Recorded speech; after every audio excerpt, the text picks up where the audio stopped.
The winds blowing through the corridors of St. James Park feel different, and we're not talking about the usual transfer rumblings or typical summer window buzz. What's happening right now carries a different weight, a different heat.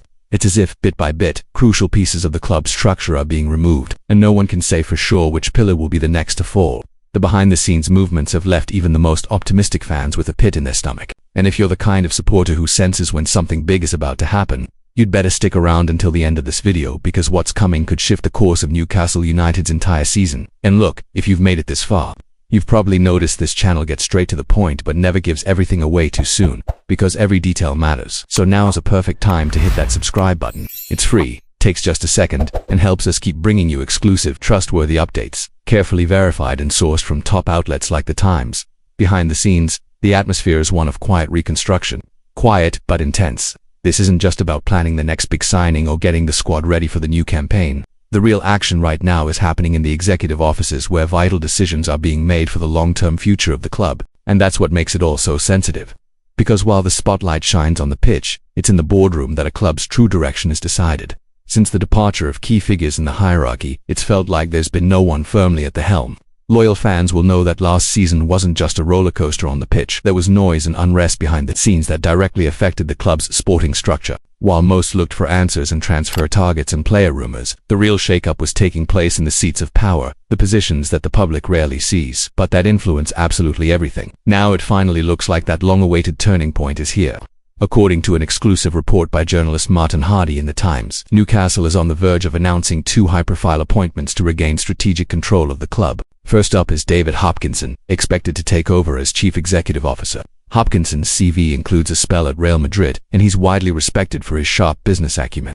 The second name is Ross Wilson, who's set to become Newcastle's new sporting director after stepping away from Nottingham Forest. If you haven't subscribed yet, now's the moment. Big shifts like this don't happen every day, and this channel keeps you in the loop with accurate, responsible reporting. So go ahead, hit that subscribe button and tap the bell icon to stay up to date with everything happening at St. James Park. These aren't just technical appointments, they represent a complete overhaul of the club's core leadership, something fans and pundits alike have long called for, especially after 18 months of turbulence under Dan Ashworth and uncertainty surrounding Paul Mitchell. Manager Eddie Howe, who's had to cope with a limited squad and increasing pressure, will finally have trusted figures alongside him. Worth noting, Ross Wilson has a long-standing relationship with Howe, which could be a major plus when it comes to aligning the dugout with the boardroom. What's more, Hopkinson's arrival could ease the load currently being carried by CEO Darren Eales. According to sources close to the club, Eales has been dealing with serious health issues since early last season, something that may have affected his ability to operate at full speed in a high-pressure Premier League environment. Hopkinson could be the ideal figure to carry the torch forward and keep the club running smoothly, both on a financial and strategic level. Another name already confirmed behind the scenes is Sudarshan Gopalodesikan, the former head of football intelligence at Atalanta, who's now joined as Newcastle's new technical director. Together, this trio of hires forms a new command unit at the club, with clearly defined roles focused on bringing back the structural backbone needed to compete toe-to-toe with the Premier League's elite. The most intriguing part: this shakeup is happening at a moment of contradiction. On one hand, the club is celebrating Champions League qualification, but on the other, it's still carrying the weight of past missteps that slowed the project's growth. Amanda Staveley and Mehrdad Guddusi, who were key players in the club's revival story, are increasingly absent from day-to-day decisions. While their management style has drawn criticism, especially around overspending and micromanagement, their passion and delivery of results are hard to deny.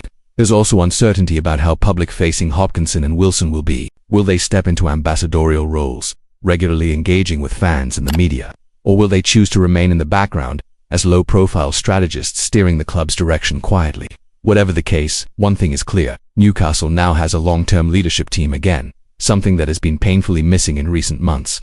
Wilson's connections with the Saudi PIF and Jamie Rubin could also prove crucial in maintaining alignment with the club's wider strategic goals. Reports suggest that his appointment was the result of an exhaustive vetting process, one that valued not only his English football experience but also his proven ability to handle pressure and build balanced squads under financial constraints, particularly in the era of financial fair play. And as you already know, here on the channel we give you the facts, no clickbait, no fluff. So once again, if you haven't subscribed yet, now's the time. We're entering a decisive chapter in Newcastle United's history, and you'll want to follow every twist and turn with us. With this new structure, the club hopes to eliminate the instability that's been hindering the effectiveness of its football operations. Sudashan's appointment, for instance, is a clear move to tighten up scouting and data analysis, areas that were weakened by recent departures and missed transfer opportunities. Because it's not just about bringing in big names. It's about signing players who fit Eddie Howe's system and can meet the physical and tactical demands of the Premier League. This is where the new leadership team can shine.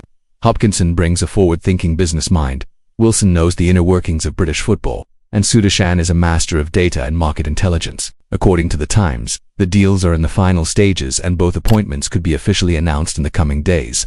It all aligns with a wider internal push to streamline planning for the upcoming season, including talks with agents and adjustments to transfer priorities.